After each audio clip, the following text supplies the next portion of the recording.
Infertile millionaire had no idea he had children, until two poor little boys rang his doorbell asking for help. Before we dive into the story, drop a comment below and tell us where you're watching from. Enjoy the story. The December wind howled through Manhattan's steel canyons as Ethan Blackwood stood by the floor-to-ceiling windows of his penthouse, watching the violent storm unleash its fury on the city. At 45, he had everything money could buy, except connection. The diagnosis from his childhood still echoed in his mind. Infertile. A cruel sentence that had shaped his life choices, his failed marriage, and ultimately, his isolation. Lightning illuminated the skyline as rain pounded against glass. Ethan sipped his single malt scotch, savoring the burn while reviewing acquisition projections on his tablet. Another late night alone, just how he preferred it. His minimalist penthouse, situated 60 floors above the chaos of New York, served as both sanctuary and prison. The doorbell's unexpected chime pierced the silence, startling him. No one visited unannounced. Ever. His security system showed two small figures huddled at his door, drenched from the downpour. Children? At this hour? Curiosity overrode caution as Ethan approached the door. Security breach on level 60, he muttered, opening the door to find two identical boys staring up at him. About 8 years old, soaked to the bone, their clothes, worn but clean. But it was their eyes that froze Ethan in place, startlingly blue, the exact unusual shade as his own. "Are you Mr. Blackwood?" one boy asked, his voice steady despite his shivering frame. "Yes," Ethan replied cautiously. "Who are you? How did you get past building security?" The second boy stepped forward. "I'm Tyler, and this is Ryan," he said, gesturing to his twin. "We told the doorman it was an emergency." A flash of lightning illuminated their faces, identical down to the arrangement of freckles across their noses. "Our mom needs help," Ryan continued, his small hands clutching a plastic bag. "She's really sick." "Your mother sent you here? In this storm?" Ethan's brow furrowed.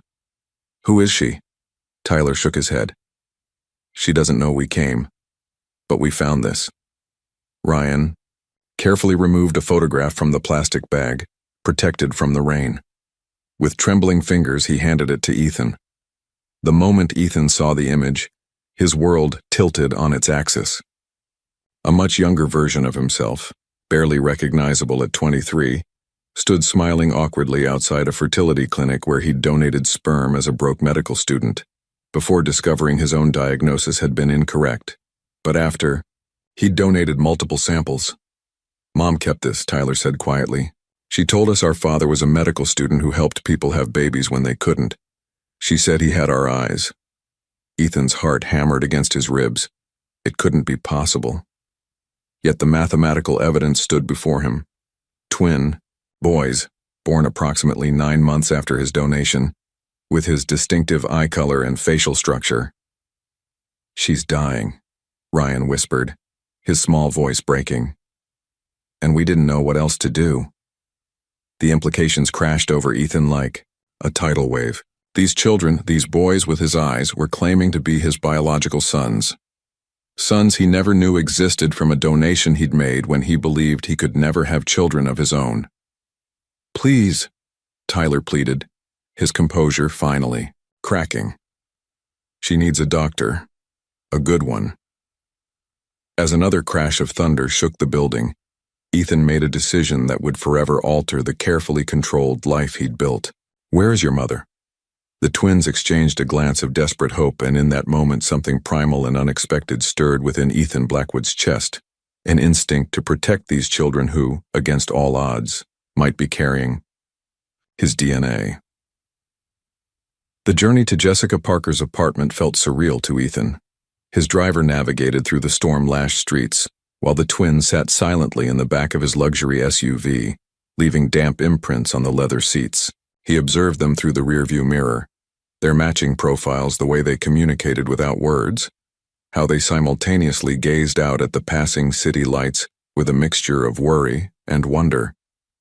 "How long has your mother been sick?"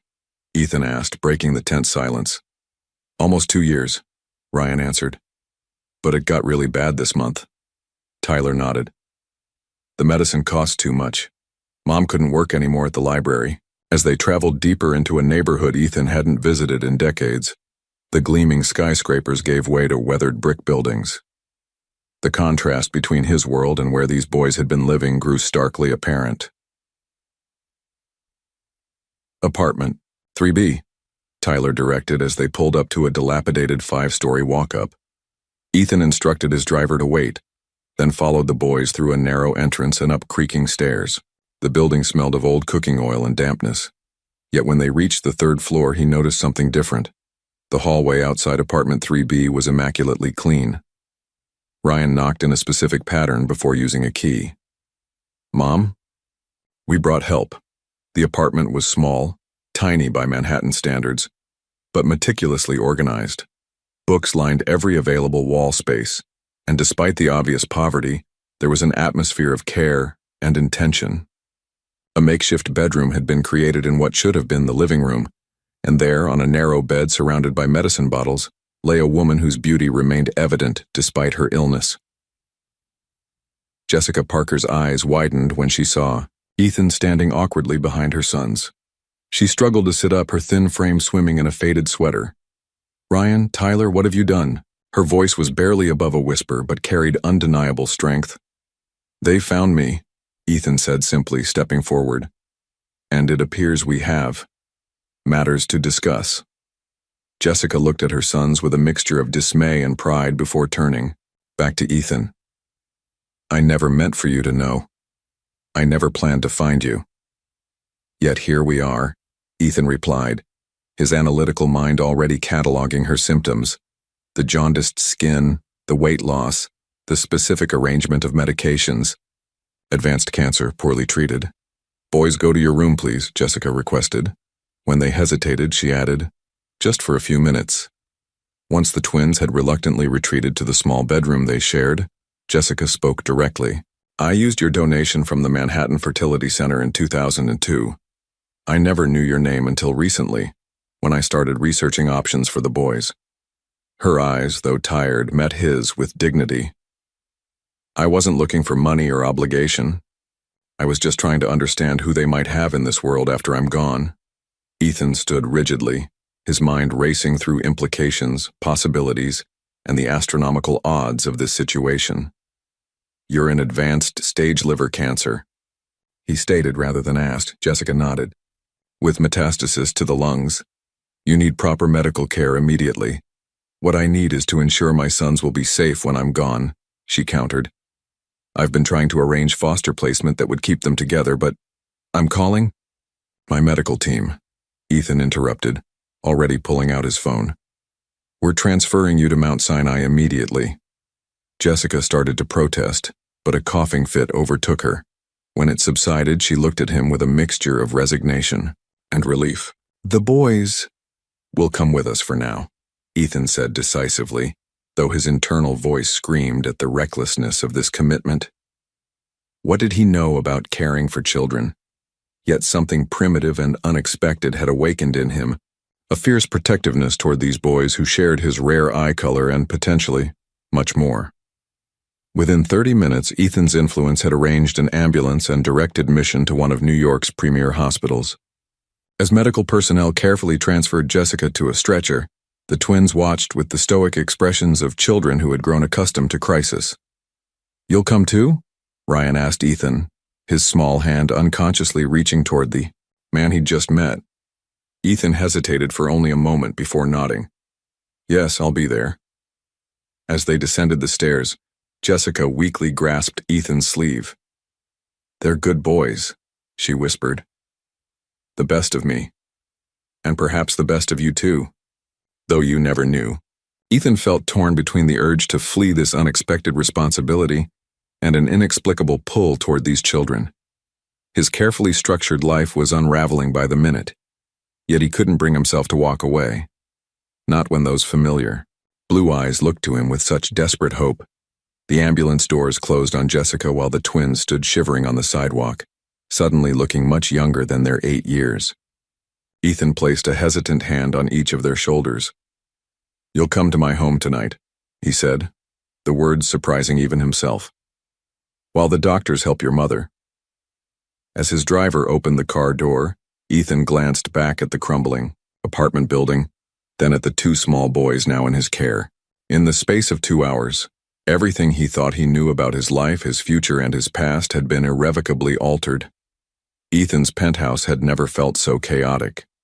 For a man whose life operated with precision timing and minimalist order, the presence of two energetic 8-year-olds was like introducing hurricanes to a laboratory. "Mr. Blackwood, do you really have a robot vacuum?" Ryan asked, chasing after the sleek device that had emerged from its charging station, startled by unfamiliar movement patterns.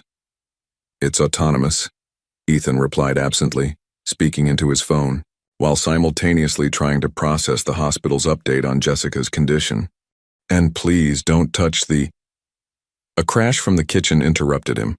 Tyler had been exploring the refrigerator and knocked over Ethan's carefully arranged collection of protein shakes. Mrs. Chen, Ethan's housekeeper of 10 years, stood frozen, in disbelief, watching twin boys transform her immaculate domain into disarray within minutes of arrival. "Sir, perhaps the children would like some actual food," she suggested, eyeing the spilled protein drinks with dismay. Children typically require more substantial nutrition than performance supplements. Ethan blinked, realizing he had no idea what 8-year-olds ate. "Yes, arrange that and prepare the east guest room." "Both in one room, sir?" Mrs. Chen asked quietly. "They're twins. They share already," Ethan replied, though uncertainty flickered in his eyes. Later that evening, after a hastily arranged dinner of chicken nuggets and macaroni, delivered from a restaurant since Ethan's kitchen contained nothing remotely child-friendly, Ethan showed the boys to their temporary quarters. "You'll stay here while your mother receives treatment," he explained stiffly, demonstrating the electronic controls for the blinds and temperature. "Mrs. Chen will be available if you need anything."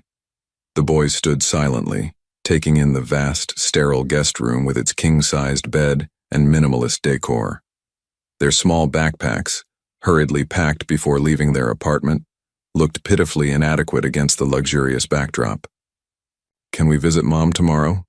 Tyler asked, his voice small but determined. "Yes," Ethan nodded, relieved to have a concrete answer to at least one question. "I've arranged visiting hours."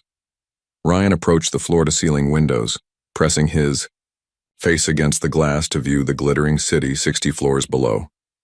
"We can see everything from here." "Don't touch the glass," Ethan said automatically, then softened at Ryan's immediate recoil. It's just difficult to clean the fingerprints." An awkward silence fell. These children, possibly his biological sons, were now temporarily in his care, yet Ethan had no idea how to connect with them. His entire adult life had been structured around the belief he would never have children, a fact that had contributed to the dissolution of his marriage years ago. "We won't break anything," Tyler promised solemnly. "And we can sleep on the floor, if you want. We don't need the big bed." Something in Ethan's chest tightened at those words. "The bed is for you," he said more gently. "Get some rest.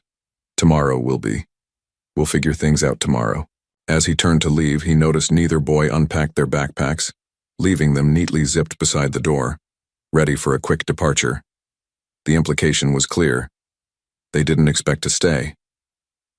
In the hallway, Ethan leaned against the wall, overwhelmed by the sudden responsibility thrust upon him.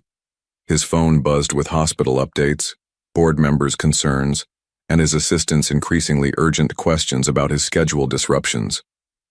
Meanwhile, through the slightly ajar door, he could hear the twins whispering, "Do you think Mom will be okay in that hospital? Mr. Blackwood seems to know important people. Maybe they can make her better. Do you think he's really our dad? He has our eyes. Mom always said our eyes came from our father."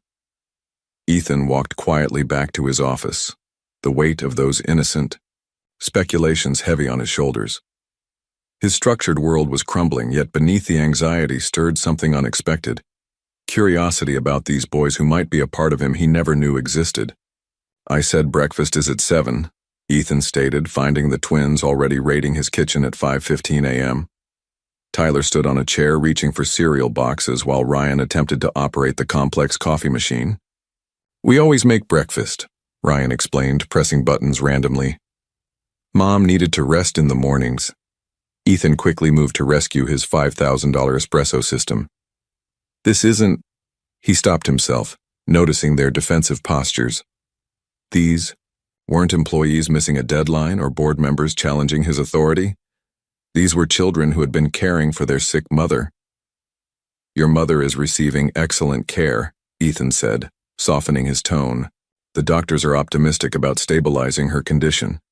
This wasn't entirely true. Jessica's prognosis remained grave, but the boys' faces brightened with hope. Now, regarding breakfast, Ethan continued, awkwardly shifting to a more practical topic. "What do you normally eat?" "Cereal mostly," Tyler answered. "Sometimes toast with peanut butter. Occasionally eggs when Mom felt good enough to cook," Ryan added. Ethan nodded, making mental notes. His usual breakfast consisted of a protein shake consumed while reviewing market openings. Children clearly required different protocols. "Mrs. Chen will arrive at 6. She'll prepare proper breakfast," he decided. "Until then, perhaps you could watch television?" The suggestion felt foreign in his mouth. Television before work hours seemed wildly indulgent. "We don't want to disturb anything," Tyler said, carefully climbing down from the chair. "We can wait." Their caution struck Ethan again. These children, who should be carefree and demanding, instead moved through his space with the wariness of unwelcome guests. After Mrs. Chen arrived and prepared a breakfast that Ethan barely recognized, pancakes, shaped like animals, a concept he found puzzling but the boys found delightful. They visited Jessica at the hospital. The contrast between his penthouse and the sterile hospital room felt less jarring than the contrast between his awkward formality and the easy affection Jessica showed her sons. "The doctors say you've arranged for specialists," Jessica said, quietly when the boys were distracted by a nurse showing them the hospital's interactive patient system. "Yes. Dr. Mirandez is excellent in these cases," Ethan replied, maintaining professional distance despite the intimate circumstances. Jessica studied him. "They look like you." Ethan shifted uncomfortably. "The genetic testing will confirm." "I don't need testing to know," Jessica interrupted gently. "But I understand you require certainty." When he returned to the penthouse with the twins that evening, Ethan attempted to establish a schedule. "Bedtime is 8:30, breakfast at 7. My assistant Marion will arrange appropriate educational materials until we determine a more permanent schooling solution." The twins exchanged glances, that silent communication that fascinated and unnerved him. "We usually go to bed at 9, Ryan ventured. "And we do our lessons from the homeschool program Mom set up," Tyler added. Ethan frowned. "You're not currently enrolled in school?" "Mom homeschooled us this year because of her treatments," Ryan explained. "We're ahead in math and science, but behind in history." Later that night, reviewing Jessica's deteriorating test results, Ethan faced the uncomfortable reality that this temporary arrangement might become permanent. When he suggested the possibility of boarding school during a conference call with his lawyers, the words felt hollow. That night, checking on the twins before retiring, he found them asleep, but noticed their backpacks remained packed by the door, a silent reminder that in their minds this arrangement remained temporary. As Ethan quietly closed their door, he realized his corporate strategies for managing people were utterly ineffective with children who had already endured more emotional upheaval than most adults. The challenge facing him wasn't a business problem to solve, but a human connection to build, something that had never been in his 5-year strategic plan. The thunderstorm struck Manhattan with biblical fury. Rain lashed against the penthouse windows while lightning transformed the cityscape into stark flashes of silver and shadow. Ethan sat in his home office, reviewing Jessica's latest medical reports. The prognosis wasn't improving. Aggressive. Treatments might buy time, but the specialists were no longer discussing recovery. A particularly violent thunderclap shook the building, and seconds later, the penthouse plunged into darkness. "Backup generators should engage momentarily," Ethan muttered, reaching for his phone to illuminate the suddenly dark office. When the emergency lights failed to activate, he frowned. Even his redundancy systems had failed, unprecedented in this building. A small sound from the hallway caught his attention. Moving carefully through the darkness, Ethan followed the noise to the twins' room. The door stood ajar, and his phone's light revealed an empty bed. "Ryan? Tyler?" he called, momentary panic rising in his chest. A whimper from the corner answered him. His light found them huddled in the narrow space between the bed and wall, blanket pulled over their heads, trembling with each thunderclap. "The power system has temporarily failed," Ethan explained, approaching cautiously. "There's no need for concern." "We don't like storms." Ryan's voice was barely audible beneath the blanket. Tyler added, "The thunder sounds like everything's breaking." Ethan stood awkwardly, uncertain how to proceed. Children's fears weren't covered in his expertise. He'd built technological empires, navigated trillion-dollar markets, but comforting frightened children was entirely outside his competency. Another flash of lightning illuminated the room, followed by a deafening crash that made even Ethan flinch. Both boys gave little cries of terror. Something primitive and protective stirred within him. Slowly, he sat down on the floor beside them. "When I was young," he heard himself saying, "perhaps your age, I was also afraid of thunderstorms." Seer. Blanket shifted slightly, revealing two pairs of identical blue eyes, his eyes peering out skeptically. "You were scared of storms?" Tyler asked doubtfully. "Indeed," Ethan replied, surprising himself with this admission. "I lived in a house with a tin roof. The sound was overwhelming." "How did you stop being scared?"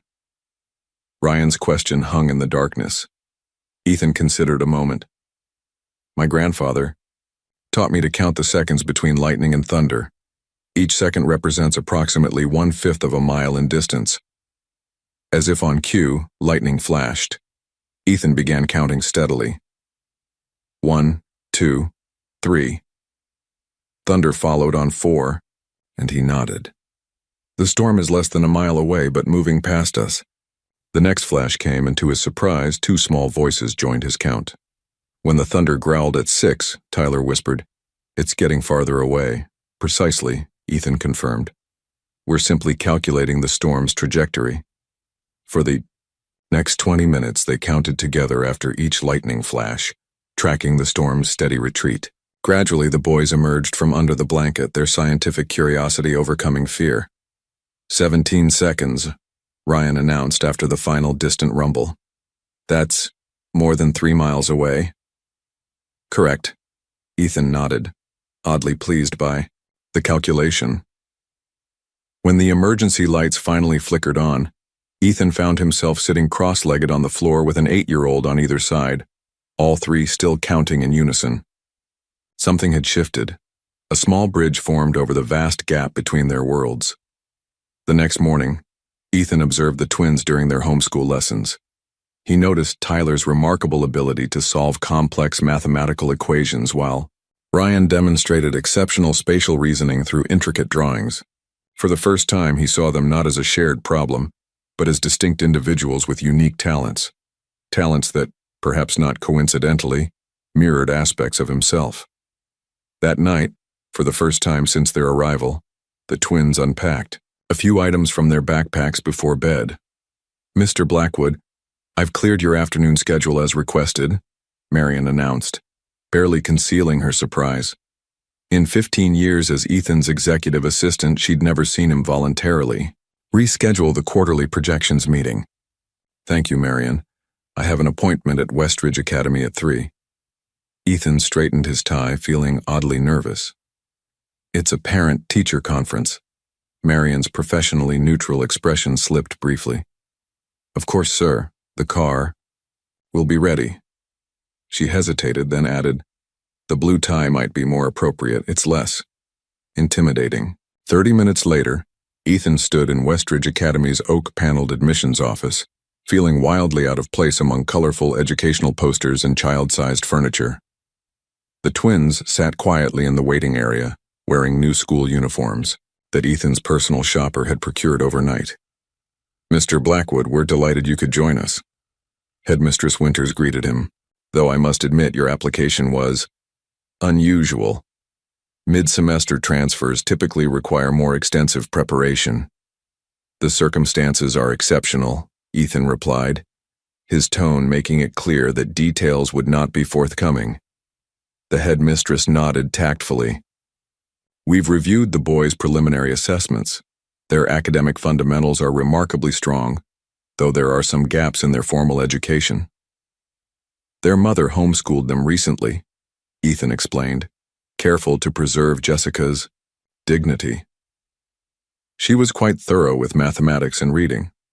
Indeed, Tyler's aptitude for numerical reasoning is exceptional, possibly gifted level, and Ryan's spatial visual abilities are equally impressive. His drawings show remarkable perspective for a child his age. Pride, an unfamiliar sensation in this context, flickered through Ethan. They're intelligent boys. They'll need some social adjustment after homeschooling, the headmistress continued, and emotional support given their mother's condition, which you mentioned briefly in your application. Something protective tightened in Ethan's chest. Their mother receives excellent care. The boys' emotional needs are also being addressed. This wasn't entirely true. Ethan had no strategy for addressing their emotional needs, but he was suddenly unwilling to admit any inadequacy in his guardianship. Later that evening, Ethan stood in the doorway of his former meditation room, now transformed into a workspace for the twins. The minimalist Zen decor had been replaced with 2 desks, art supplies for Ryan, and engineering kits for Tyler. Mrs. Chen had added child-appropriate touches, colorful lamps, comfortable chairs, and a bookshelf filled with titles Marion had researched as essential children's literature.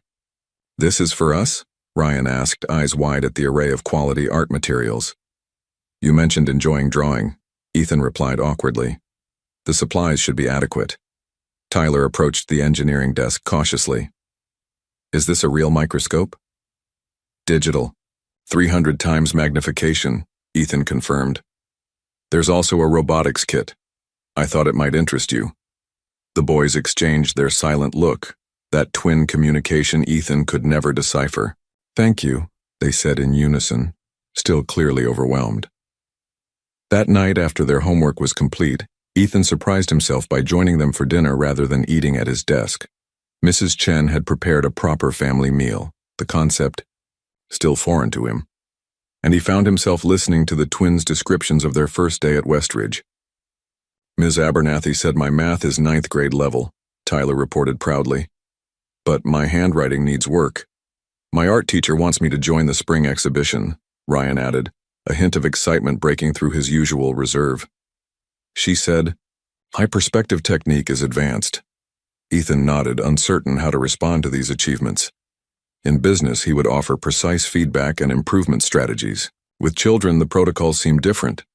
"That's excellent work," he managed, watching their expressions carefully.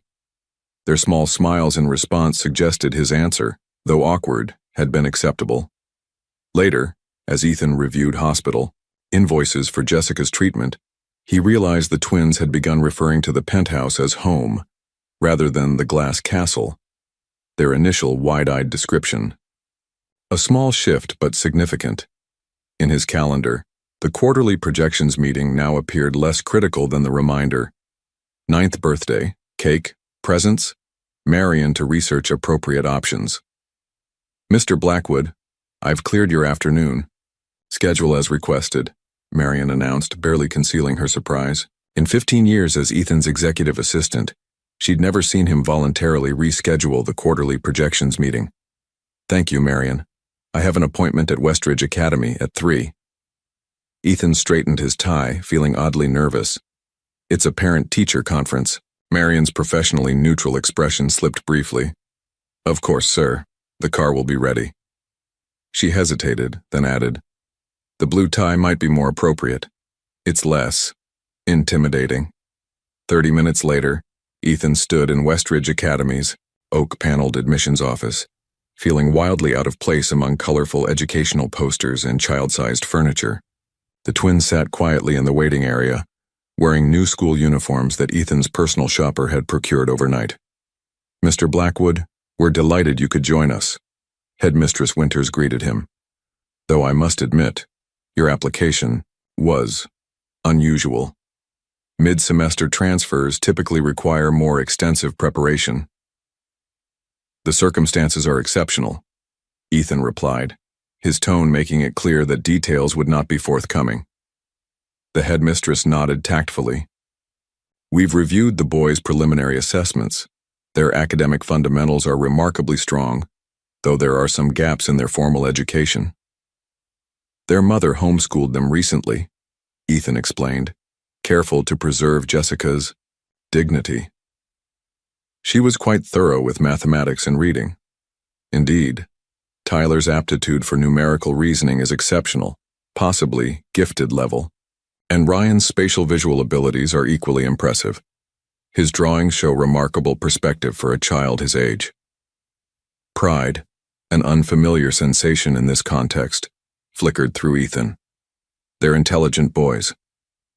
They'll need some social adjustment after homeschooling," the headmistress continued, "and emotional support given their mother's condition, which you mentioned briefly in your application." Something protective tightened in Ethan's chest. "Their mother receives excellent care. The boys' emotional needs are also being addressed." This wasn't entirely true. Ethan had no strategy for addressing their emotional needs, but he was suddenly unwilling to admit any inadequacy in his guardianship. Later that evening, Ethan stood in the doorway of his former meditation room, now transformed into a workspace for the twins. The minimalist Zen decor had been replaced with 2 desks, art supplies for Ryan, and engineering kits for Tyler. Mrs. Chen had added child-appropriate touches, colorful lamps, comfortable chairs, and a bookshelf filled with titles Marion had researched as essential children's literature. "This is for us?" Ryan asked, eyes wide at the array of quality art materials. "You mentioned enjoying drawing," Ethan replied awkwardly. "The supplies should be adequate." Tyler approached the engineering desk cautiously. "Is this a real microscope?" "Digital. 300 times magnification," Ethan confirmed. "There's also a robotics kit. I thought it might interest you." The boys exchanged their silent look, that twin communication Ethan could never decipher. "Thank you," they said in unison, still clearly overwhelmed. That night, after their homework was complete, Ethan surprised himself by joining them for dinner rather than eating at his desk. Mrs. Chen had prepared a proper family meal, the concept still foreign to him, and he found himself listening to the twins' descriptions of their first day at Westridge. "Ms. Abernathy said my math is 9th grade level," Tyler reported proudly. "But my handwriting needs work. My art teacher wants me to join the spring exhibition," Ryan added, a hint of excitement breaking through his usual reserve. "She said, my perspective technique is advanced." Ethan nodded, uncertain how to respond to these achievements. In business, he would offer precise feedback and improvement strategies. With children, the protocols seemed different. "That's excellent work," he managed, watching their expressions carefully. Their small smiles in response suggested his answer, though awkward, had been acceptable. Later, as Ethan reviewed hospital invoices for Jessica's treatment, he realized the twins had begun referring to the penthouse as home rather than the glass castle, their initial wide-eyed description. A small shift, but significant. In his calendar, the quarterly projections meeting now appeared less critical than the reminder. 9th birthday, cake, presents, Marion to research appropriate options. "The Singapore acquisition cannot proceed without your direct involvement, Ethan."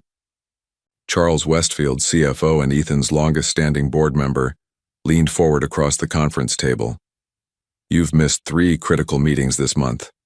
Ethan maintained his composure, though internally, he calculated how quickly he could end this meeting and still make Tyler's mathematics competition at Westridge Academy by 4 o'clock.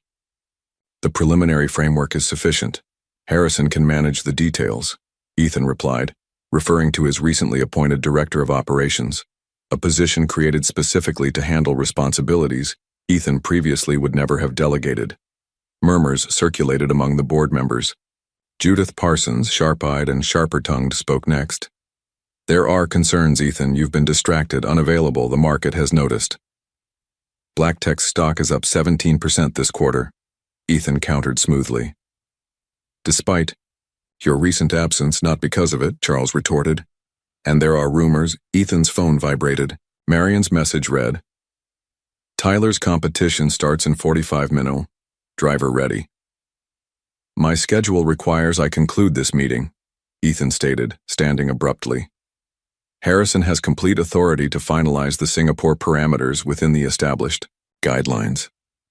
As he gathered his documents, Judith cleared her throat. Ethan, there's talk about children living in your residence. If your personal situation is affecting company operations, my personal life remains private. Ethan cut her off with a coldness that had once been his standard operating mode. The company's performance speaks for itself.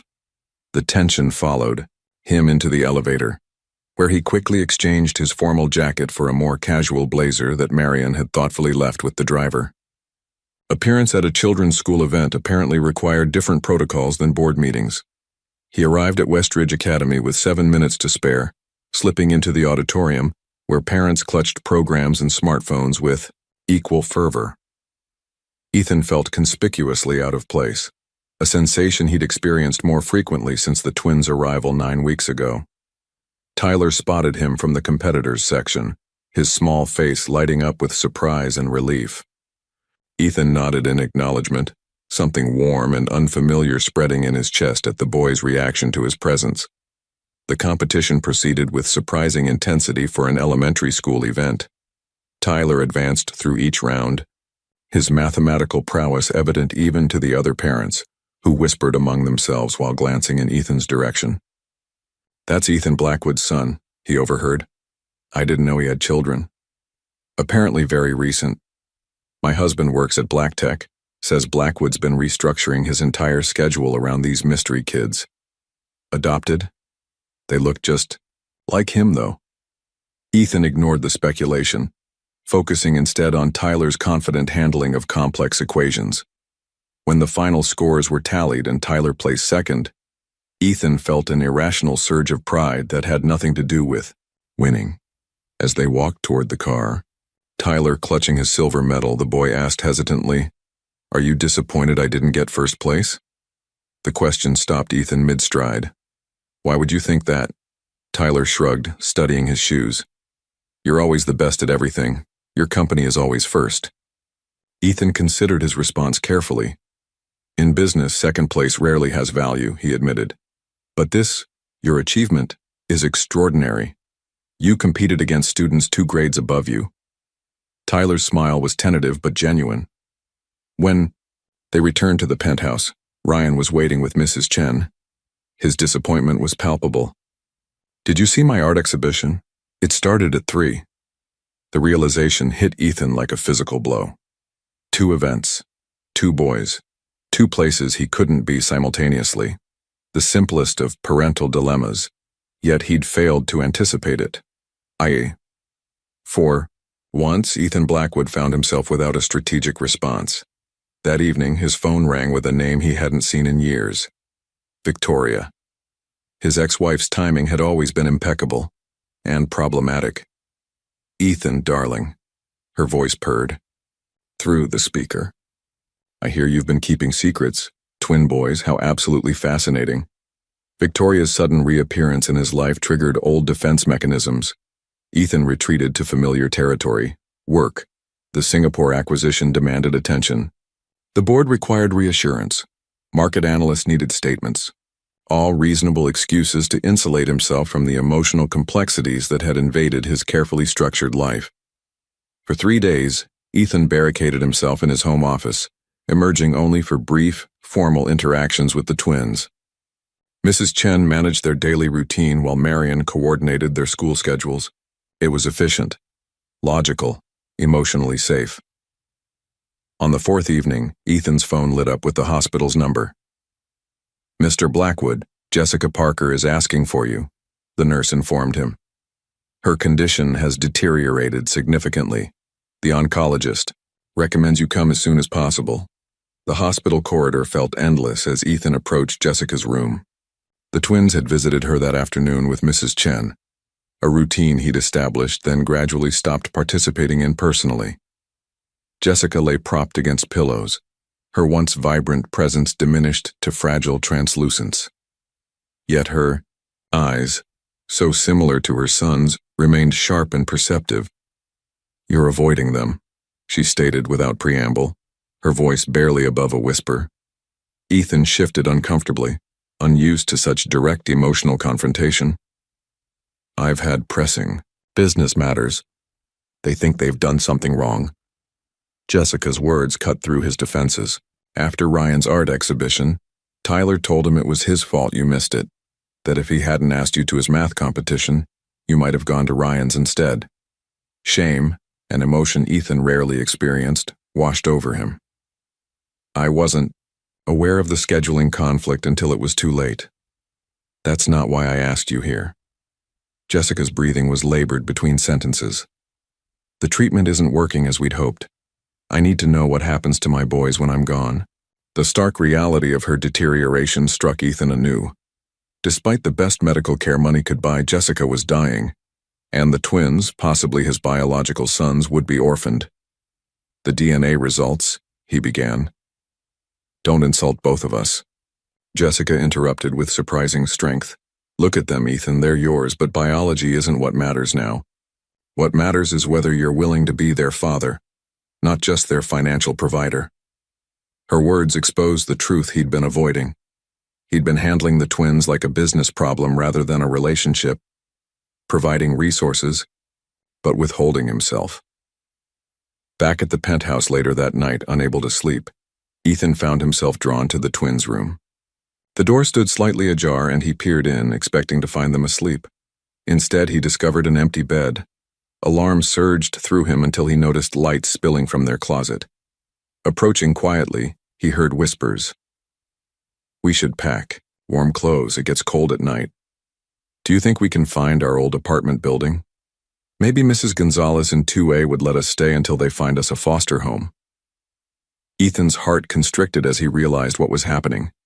They were planning to run away, back to the security of familiar poverty rather than endure his emotional absence in the midst of luxury. "The electronic locks require a passcode to exit after midnight," he said quietly, pushing the closet door fully open. The twins froze, small backpacks half filled with their few possessions. Their expressions, guilty, defiant, and heartbreakingly vulnerable, mirrored each other perfectly. "You weren't supposed to know until morning," Tyler finally said. "We don't want to bother you anymore," Ryan added, his voice small. "You're very busy." In that moment, Ethan recognized his own childhood reflected in their resigned faces. The calculations of an unwanted child, measuring his worth against adults' willingness to make space in their lives. He'd been recreating the emotional patterns of his own distant upbringing despite his promises to himself that he would never become his father. "I've made a mistake," Ethan said, the admission unfamiliar on his tongue. "Several mistakes, actually." The twins exchanged their silent glance, then looked back at him warily. "I'd like to try again," Ethan continued, choosing his words with uncharacteristic care. "If you're willing." The conference room fell silent as Ethan completed his announcement. 20 executive faces stared back at him in varying states of shock. "To summarize," he continued calmly, "Harrison Edwards will assume the role of Chief Operating Officer with expanded authority over daily operations. I will remain as CEO with strategic oversight, but my in-office presence will be reduced to accommodate my new family obligations." Charles Westfield recovered first. "Ethan, while we appreciate your personal situation, this restructuring is unprecedented." "So are the circumstances," Ethan replied. "The arrangements are non-negotiable." Later that morning, Ethan sat across from the twins at their favorite breakfast spot near Central Park, a small diner where the waitress knew their names and always brought extra whipped cream for their hot chocolate. "I have something important to discuss," Ethan began, feeling strangely nervous.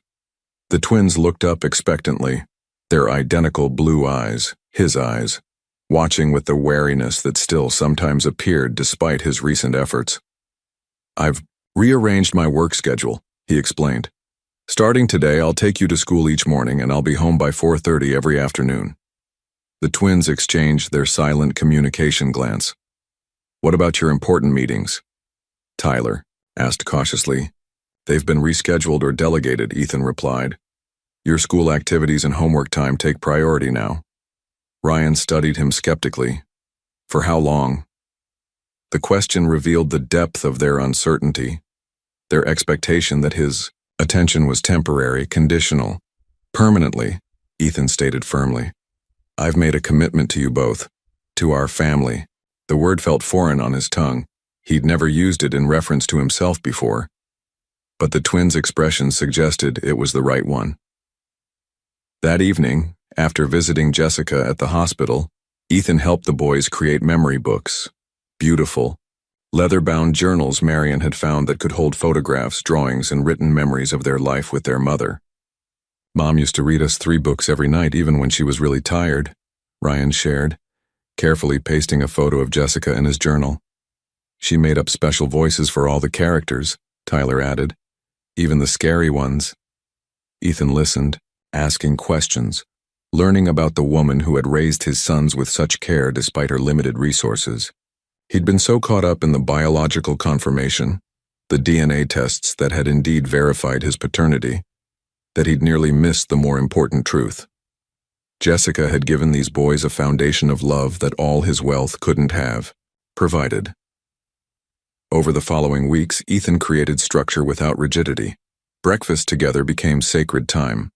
School drop-offs included a specific goodbye ritual they'd developed together.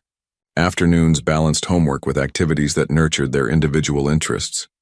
The penthouse gradually transformed from a minimalist showplace to a functioning home. On a Saturday morning, 6 months after the twins' arrival, Ethan noticed something significant. Their backpacks, once perpetually packed for quick departure, had been completely emptied. Their clothes hung properly in closets. Books and toys occupied shelves. Small personal items, rocks Ryan found interesting, origami creatures Tyler created from mathematical papers, dotted formerly pristine surfaces. They had moved in, truly and completely. That afternoon, as Ethan helped Tyler with an advanced robotics program while Ryan sketched contentedly nearby, his phone buzzed with a text from Victoria. We need to talk about these children you've acquired. My attorney will be in touch. Some concerns have arisen regarding legitimacy and inheritance. Dinner soon to discuss? V. Ethan silenced the phone, turning his attention back to the robot Tyler was programming. The external threat could wait. This moment, this hard-won peace with his sons, took precedence over everything else.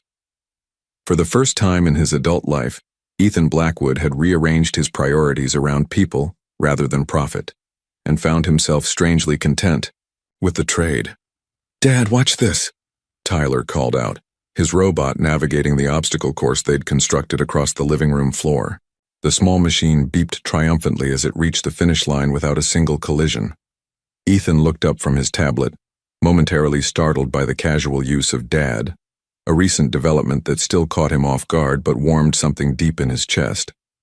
Impressive programming, he acknowledged. Your algorithm accounts for variable speeds on different surfaces. Tyler beamed at the technical observation. At 9 years old, he thrived on specific feedback rather than generic praise, a trait Ethan recognized in himself. From the art corner they'd established near the windows, Ryan called, I finished the skyline drawing, want to see? The brothers had developed distinct personalities in the 6 months since arriving at the penthouse. Tyler was methodical, precise, drawn to mathematics and engineering challenges that reflected Ethan's own analytical mind. Ryan possessed an emotional intelligence that sometimes unsettled Ethan with its accuracy, along with artistic talents that transformed how he saw the world. Later that afternoon, they visited Jessica at the hospital. Her condition had stabilized temporarily, allowing for longer, more meaningful visits. The sterile room had been transformed with the boys' artwork, photographs, and small treasures, creating a space that felt almost like home. They beat me at chess yesterday, Ethan told Jessica as the twins explored the hospital's newly installed game room down the hall. Both of them consecutively, Jessica smiled weakly. They've always been strategic thinkers. You should see them negotiate bedtime. An easy rapport had developed between them. Co-parents in an impossible situation, unified by their shared concern for the boy's well-being. Tyler called me Dad this morning, Ethan said quietly. Jessica's eyes softened. How did that feel? Terrifying, Ethan admitted. And right somehow. They trust you now, Jessica observed. That's a precious gift. Don't squander it. The following Wednesday, Ethan received an urgent call from Headmistress Winters at Westridge Academy. He arrived to find Tyler sitting outside, the administrative office arms crossed defensively, a darkening bruise beneath his right eye. There was an altercation during recess, the headmistress explained. Apparently, Jacob Miller suggested that Tyler and Ryan were, she lowered her voice, charity cases taken in for publicity purposes. Cold anger surged through Ethan. And the other child's punishment? Jacob is being disciplined appropriately, she assured him. But Tyler's reaction was concerningly physical. In the car, Tyler maintained rigid silence, staring out the window. Physical confrontation is rarely the optimal strategy, Ethan finally said, falling back on logical analysis where emotional comfort failed him. He said you were going to send us away once you got bored, Tyler burst out. That you only took us in because it made you look good in the newspapers. Ethan pulled the car over, turning to face his son fully. Tyler, look at me. The boy reluctantly met his gaze, blue eyes, so like Ethan's own, swimming with unshed tears. You and Ryan are not a publicity stunt or a charitable project, Ethan stated firmly. You are my sons. Genetically, legally, and, he hesitated, emotional language still unfamiliar territory, in every way that matters. But what if you change your mind? Tyler's voice cracked. People do that. The question revealed the core fear that still haunted both boys despite months of stability, the fear that their place in Ethan's life remained conditional, temporary. I have established a legally binding guardianship, Ethan explained, falling back on concrete facts. More importantly, I have restructured my entire life around you and Ryan. I have not, and will not, change my mind. Tyler's posture relaxed, slightly. Ryan says you're different now than when we first came. He says you smile more. This observation, so simple yet profound, caught Ethan off guard. The transformation had been so gradual he'd barely noticed it himself. That evening, after both boys were asleep, Ethan received another text from Victoria. My attorney Daniel Harrington will contact you tomorrow. These children deserve proper vetting before any inheritance implications are established. For your own protection, of course.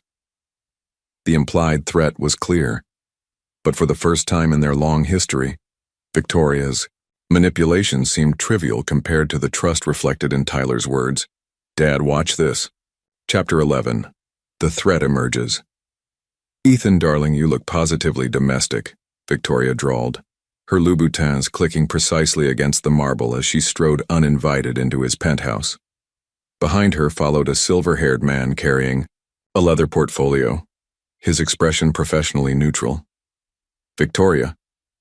This is unexpected, Ethan replied coolly, glancing at his watch. The twins would be home from their robotics club in 30 minutes, a deliberately scheduled intersection he wanted to avoid. This is Daniel Harrington, Victoria continued as if he hadn't spoken, one of New York's premier inheritance attorneys. He's concerned about your recent acquisitions. Daniel stepped forward, extending his hand. Mr. Blackwood? I specialize in protecting family assets from fraudulent claims. Ethan ignored the offered handshake. My sons are not acquisitions, and there is nothing fraudulent about their situation. Victoria settled herself on the sofa, once her favorite during their marriage, and examined the transformed living space with theatrical dismay. Children's books on Carrara marble. How? Times change. What do you want, Victoria? Ethan asked directly, remaining standing. Only to protect you, she replied with practiced concern. These children appeared quite suddenly, with a convenient story about fertility clinic donations. Have you considered the possibility that this dying woman targeted you specifically? Your net worth would make you an attractive mark. The DNA tests confirmed paternity weeks ago, Ethan stated flatly. Daniel cleared his throat. With respect, Mr. Blackwood, DNA tests can be manipulated. We would recommend independent verification through our specialists. Completely confidential, of course, Victoria added smoothly.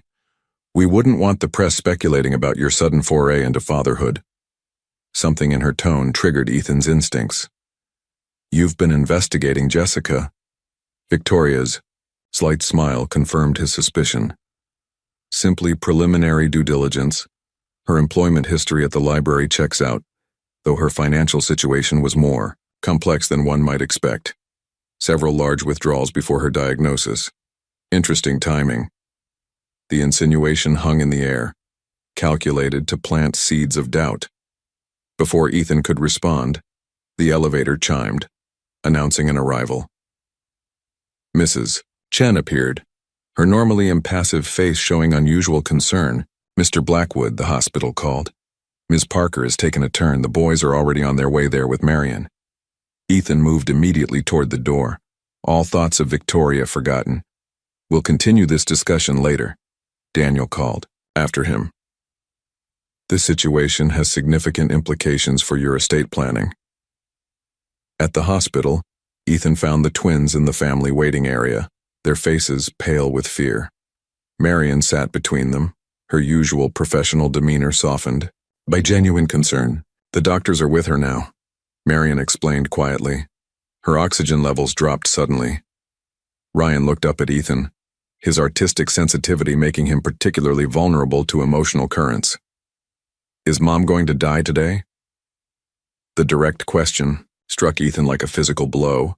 His old self would have retreated into clinical facts or vague reassurances. Instead, he knelt before his sons. I don't know, he answered honestly. The doctors are doing everything possible. Tyler's expression hardened with the stoicism that was his emotional armor. We should be with her.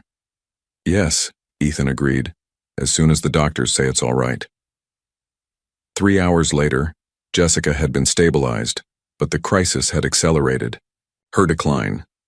As the twins finally fell asleep in chairs beside her bed, Ethan stepped into the hallway to speak with her oncologist. Weeks, not months, the doctor confirmed quietly. Her systems are failing progressively. Ethan nodded, processing the timeline. As he turned back toward Jessica's room, his phone buzzed with a message from Marion. Victoria accessed the fertility clinic records. Harrington filing preliminary motion regarding guardianship evaluation, citing concerns about hasty arrangements and your work schedule. Meeting with our legal team tomorrow, 8 a.m. The threat was no longer theoretical. Victoria, whether motivated by jealousy, financial calculation, or simple malice, was creating a legal challenge that would add immeasurable stress to an already impossible situation. Inside the hospital room, Jessica's eyes opened as he entered. Despite her weakness, her perception remained sharp. Something's wrong, she whispered.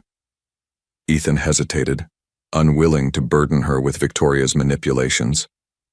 But Jessica deserved the truth about her son's future. There may be some legal complications regarding the guardianship, he admitted, keeping his voice low to avoid waking the twins. Jessica's frail hand reached for his. Fight for them, Ethan. Not just with your money, with everything you are. The hospice facility overlooked Central Park, its tasteful interior designed to mask its ultimate purpose. Jessica's room featured large windows where autumn leaves painted the view in golds and crimsons, her favorite colors, as the twins had informed the staff. Ethan sat beside her bed reviewing legal documents while Jessica dozed. The twins were at school. Maintaining routine had become essential as their mother's condition deteriorated. You should be at the courthouse, Jessica murmured, her eyes still closed. My lawyers are handling the preliminary hearing, Ethan replied. Setting aside the papers, Jessica's eyes opened, their blue, so like her son's, now shadowed with pain medication. Victoria sounds determined. She is. Ethan didn't sugarcoat the situation. Their relationship had evolved beyond platitudes. She's claiming my work history makes me an unsuitable guardian, that the boys would be better served in a stable, traditional environment while maintaining financial support from me. She wants control of their inheritance, Jessica translated. Yes. The simplicity of Victoria's motivation made it no less dangerous. She's demanding expanded DNA verification and a full investigation of our arrangement. Jessica's laugh was a ghost of its former self, as if I orchestrated this elaborate scheme while dying of cancer. Her gallows humor had become a bond between them, a shared defiance against the cruelties of circumstance. The door opened as Marion arrived with coffee and updates. Mr. Blackwood, the school called. There was an incident with Tyler.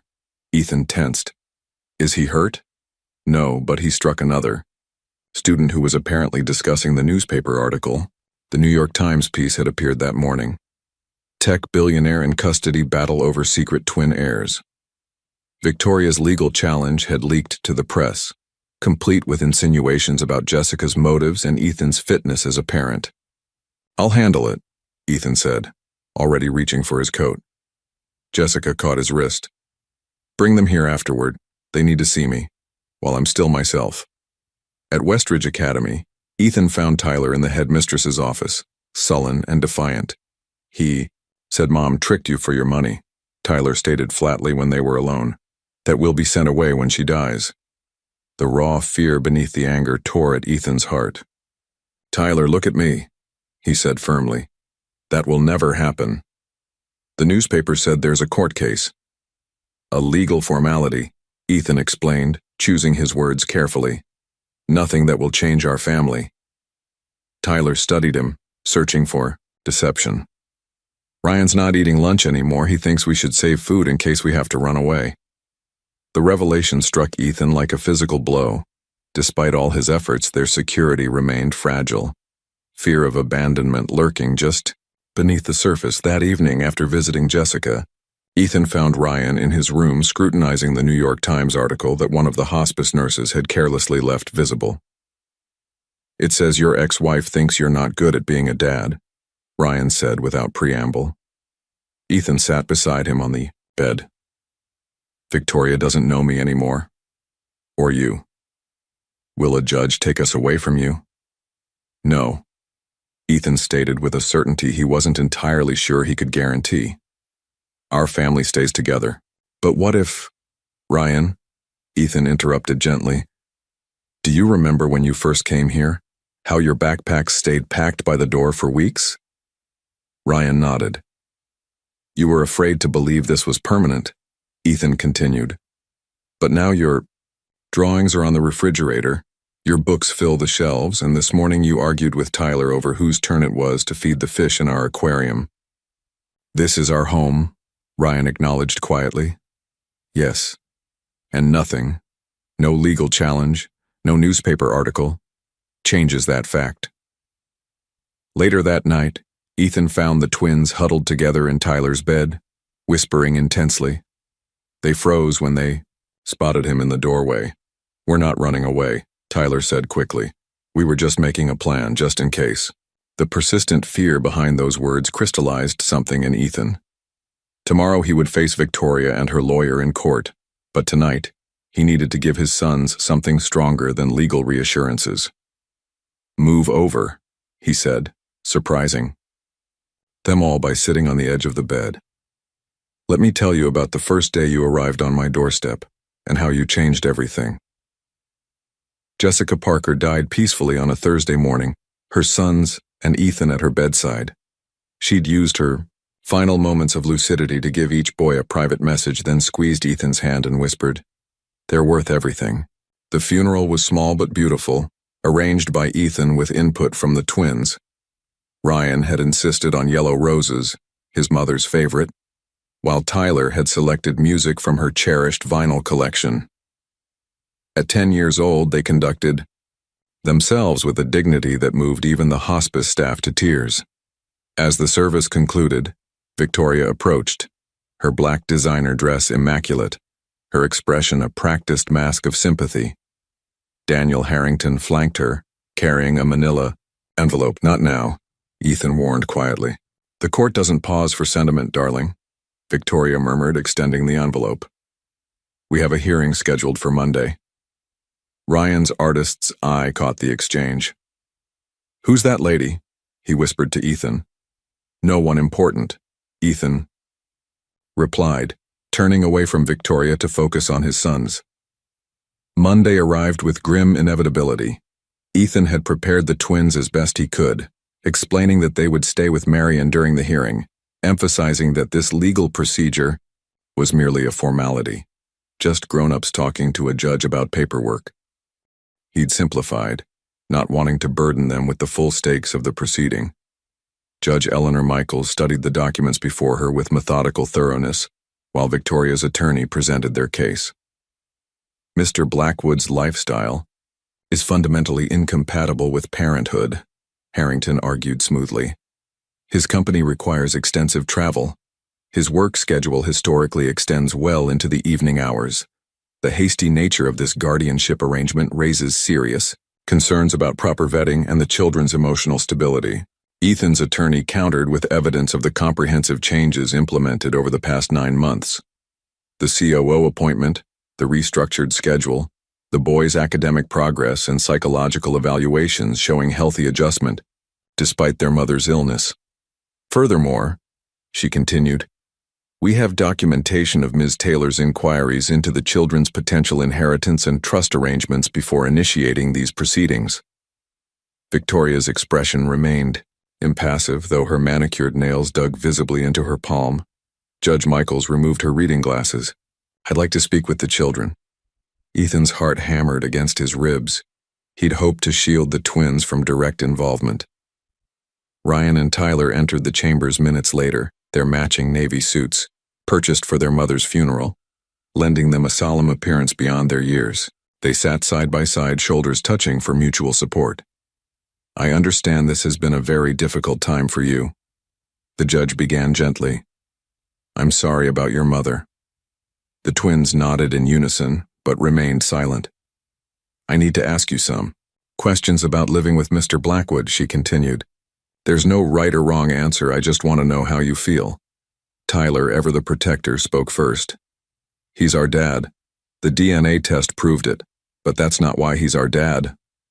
Could you explain what you mean? The judge prompted. Tyler glanced at Ethan before continuing. When I was afraid to go back to school after some kids teased me, he didn't just tell me to be brave.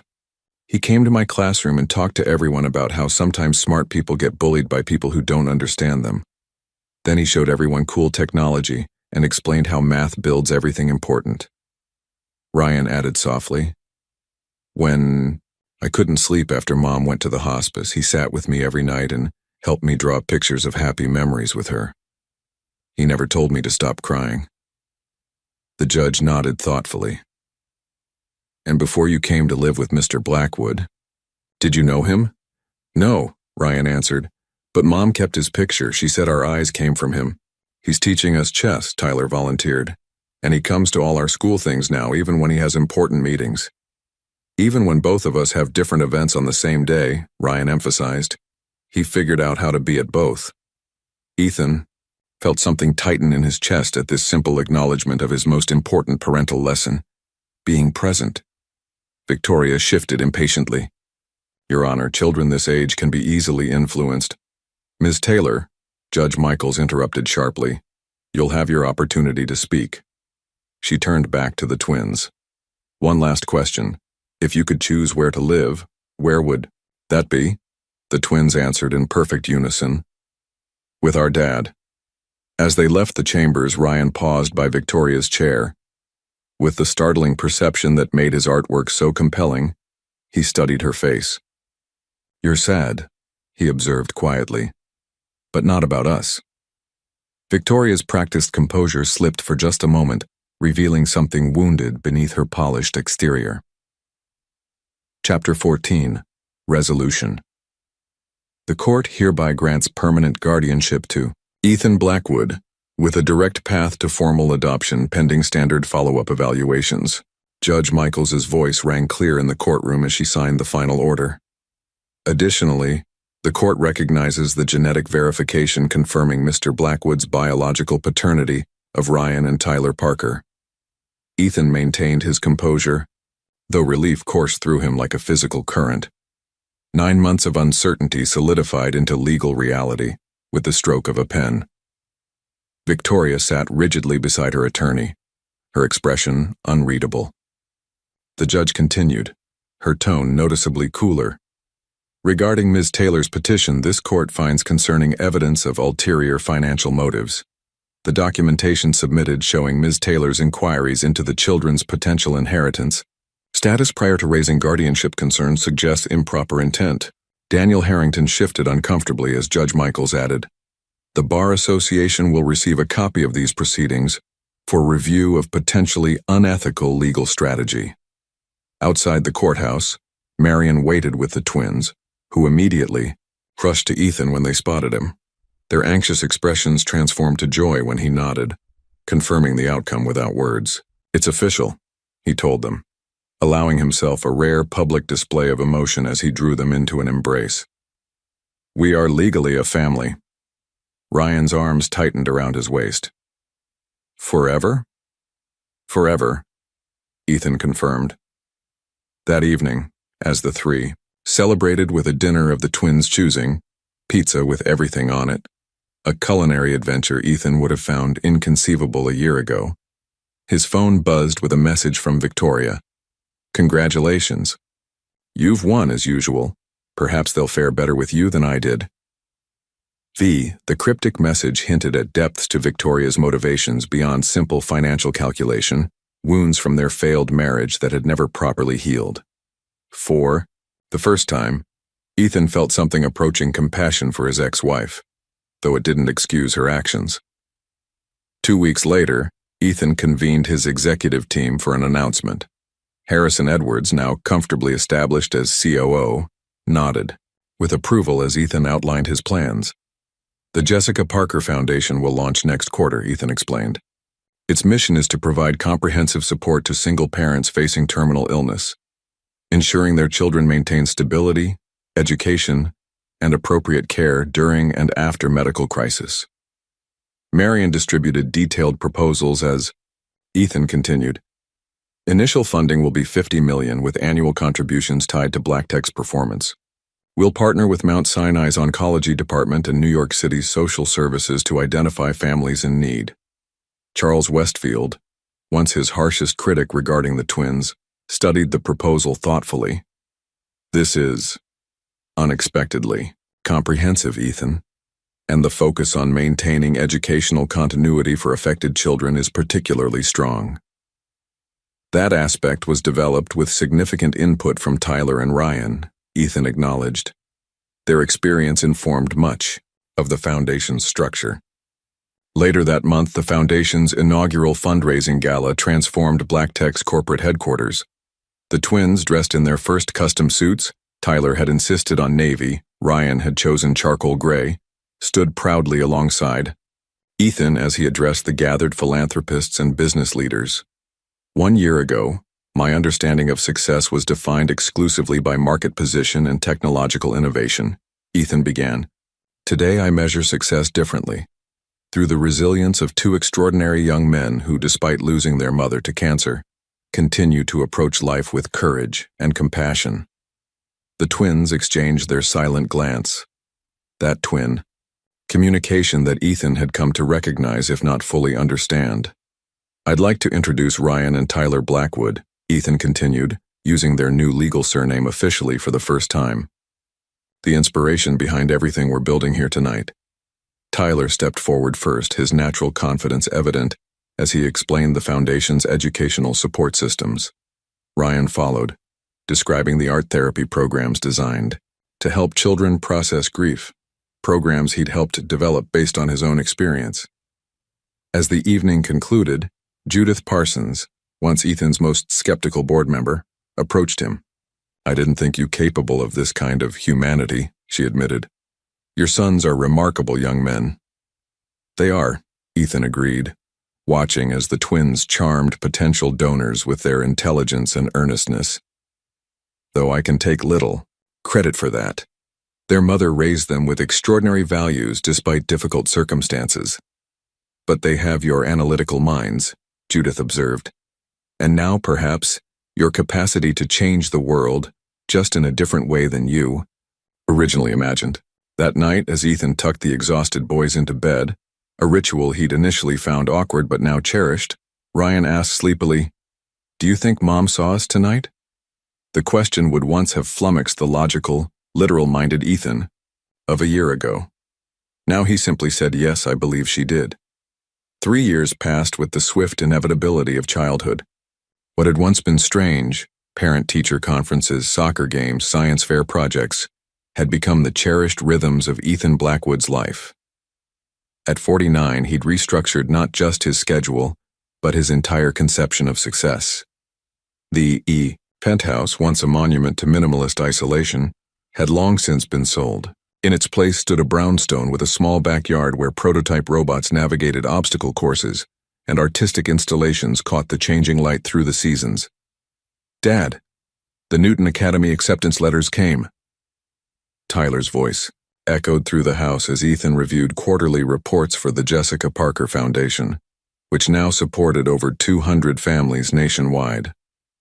At 13, the twins remained identical physically, though their distinct personalities had blossomed. Tyler bounded into the study, waving 2 envelopes triumphantly, his energy every bit as kinetic as it had been at 8, though now contained in a ganglier frame that hinted at the man he would become. "Both of you?"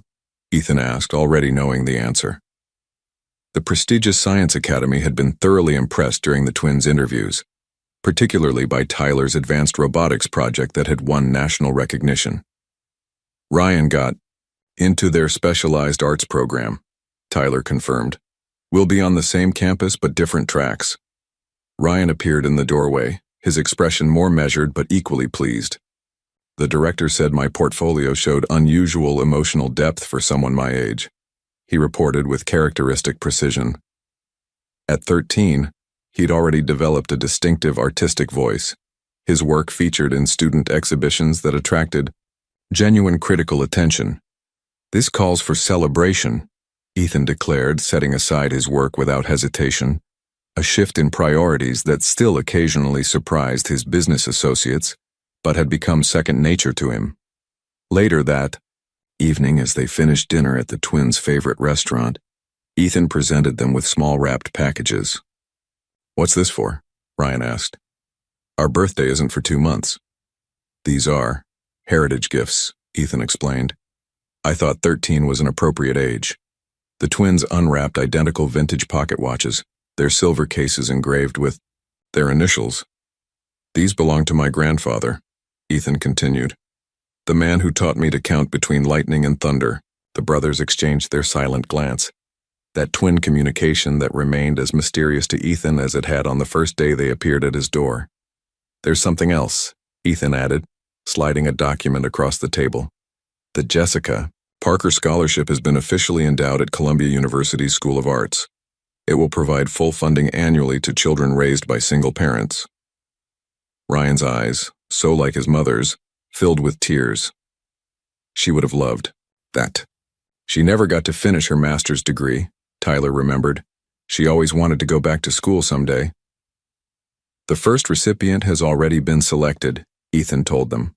"A young woman whose mother raised her alone while working 3 jobs. She'll study literature, as your mother would have." The conversation shifted to their upcoming school transition, projects for the summer, and a planned trip to Europe, their first international travel as a family. Throughout it all, Ethan observed his sons with quiet wonder. They carried Jessica's compassion and his analytical mind, yet had become entirely their own people, unfolding into unique individuals who constantly surprised him. After returning home, as the twins disappeared upstairs to call friends with their news, Ethan paused in the living room where a photograph held the place of honor. Taken at the Foundation's 2nd annual gala, it showed the 3 of them together, Ethan flanked by his sons. all three sharing the same distinctive blue eyes and, more tellingly, the same genuine smile. 5 years ago, he could not have imagined this life. His definition of success had been algorithmic, measurable in market share, technological innovation, and accumulated wealth. Nothing in that equation had accounted for the profound fulfillment of watching his sons navigate both triumph and disappointment, or the simple pleasure of family dinners filled with debate and laughter. Outside, a spring thunderstorm rolled across the city. Through the window, Ethan watched lightning illuminate the skyline and instinctively began counting seconds until the thunder followed. 1, 2, 3. Two voices joined his from the staircase, counting in perfect unison. The thunder arrived on 4, and Tyler announced, "Getting closer, but not too close," Ryan added with the quiet confidence of someone who had learned that storms eventually pass. Ethan nodded, surrounded by the family he never expected, formed not through traditional paths but through choices, challenges, and ultimately, love. The most valuable legacy of his life would not be measured in patents or profit margins, but in the two remarkable young men who had appeared at his door on a stormy night and changed everything. "No," he agreed, putting an arm around each of his sons. "Not too close at all."